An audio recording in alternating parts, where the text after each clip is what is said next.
Whenever I speak to people about waxing bike chains, the first thing they always say to me is the reason they don't do it is because it's so time consuming and so messy. And that's not something that I've ever found, and having spoken to people at length about this, what they very often remark on is that I do it in quite a different way, and that I should make a video guide on the way that I do it because it might be helpful. So here we are today, and that's exactly what this video is about.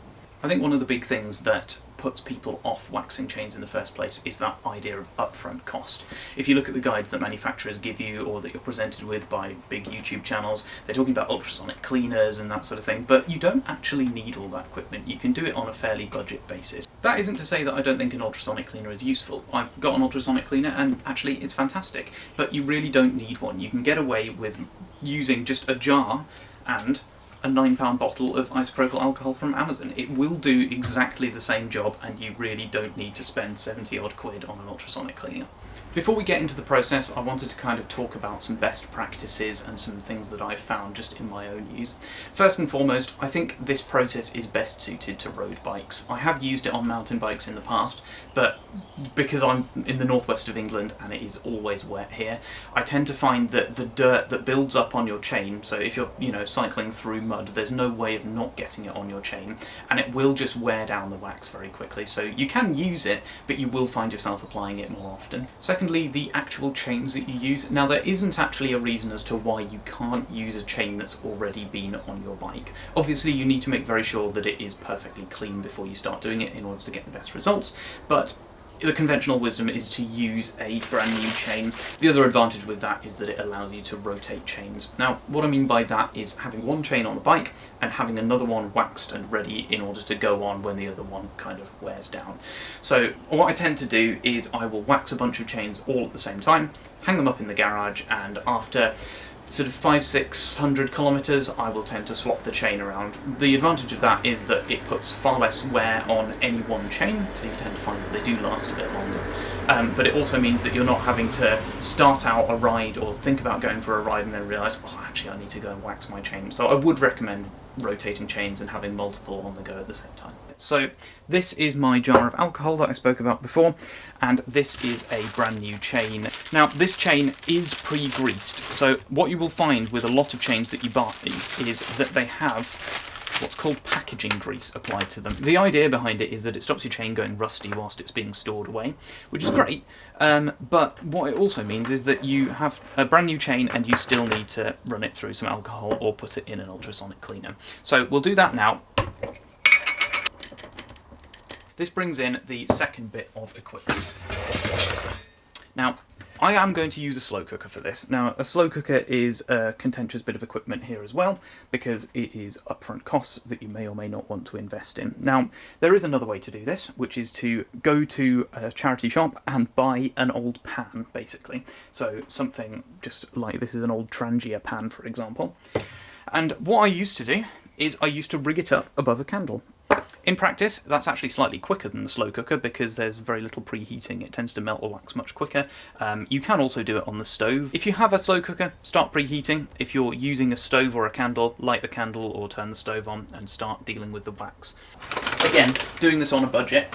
This is a 1 kilogram pack of Mould Master Premium Paraffin Wax. So it comes in pellet form, which is fantastic. It melts really nice and quickly when it's in pellet form, and it costs you honestly less than £10 for a kilogram of it, and it works fantastically. Regardless of whether you're using a pan or whether you're using a slow cooker, if you're doing this on a regular basis, you will end up with big lumps of wax lying around.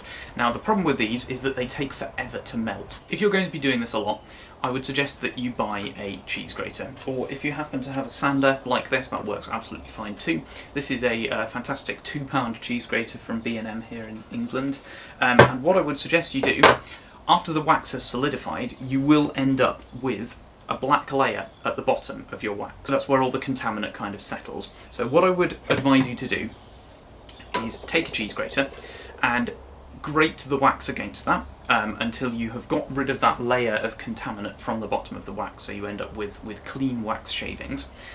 At that point, continue grating it into another bowl or something like that until you end up with a bowl of shavings like this. Now the reason behind that is that firstly you get rid of the contaminant, which is great, and secondly these melt almost immediately, which is brilliant just for kind of speeding up the whole process. You can just grab a handful of the wax, chuck it in your pan or in your slow cooker, and it will melt very quickly. So back over on the bench, the slow cooker is now coming up to temperature. It's been 5-10 minutes, I guess. The chain is still sat in here. I just keep rotating it every so often just to kind of swill the alcohol through, and you'll be able to see here what I'm talking about with the wax shavings. So this is just, it looks like coconut actually, which is quite fun.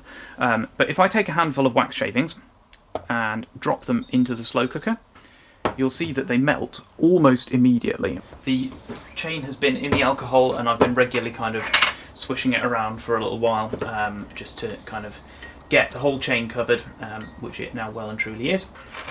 So we'll give that a bit of a wipe down with this cloth, just in order to get the worst of it off. So the wax in there has all but melted, so I think we can take our chain and put it in. Now when you're doing this, what I generally suggest is that you take a bit of wire, an old coat hanger that you can cut up or something like that, and that you take it and you thread the end of the wire through the ends of the chain. When you've done that, it makes it A, more easy to take the chain out, and B, it means that you can hang it up straight away afterwards. So drop it in the wax, and you'll see the chain kind of change colours almost immediately as it goes in there. There we go. So that's the chain in the wax. If your chain isn't completely covered like mine is, that is obviously important that it is completely covered. So I will take a handful of wax shavings and I'm just going to sprinkle that on top of it. With the lid back on, you've kind of got a 15-minute or so wait, so you can go and do something else whilst you're waiting for that to sort itself out. The longer you let it kind of boil in there, the more the wax permeates the links, and it just means that the chain will last a lot longer. That said, if you want to quickly just dunk it in and pull it back out, that's fine, it's just not going to last quite as long. So the chain is well and truly melted in there now. It's been in there for 15-20 minutes or so. I've been off doing other things. So that's all ready to take out. Now, the bit of wire that I put in there before obviously is still accessible, so I can pull that out. And then generally, I will take mine and I will hang it from a work stand here, and I'll leave it on there for about 10 minutes or so, just to solidify. Once your chain has gone solid, you can take it and crack it into sections in order to fold it up. So I tend to put one chain back on the bike straight away, and the other chain I take the quick link and put it into a little bag, and I just leave that somewhere in the garage. So it's nice and simple. I really enjoy doing it. I think it's quite therapeutic, and I hope you've learned something here today. Hope there's been some tips for you to pick up. Yeah, so thank you very much for watching, and I will see you in the next one.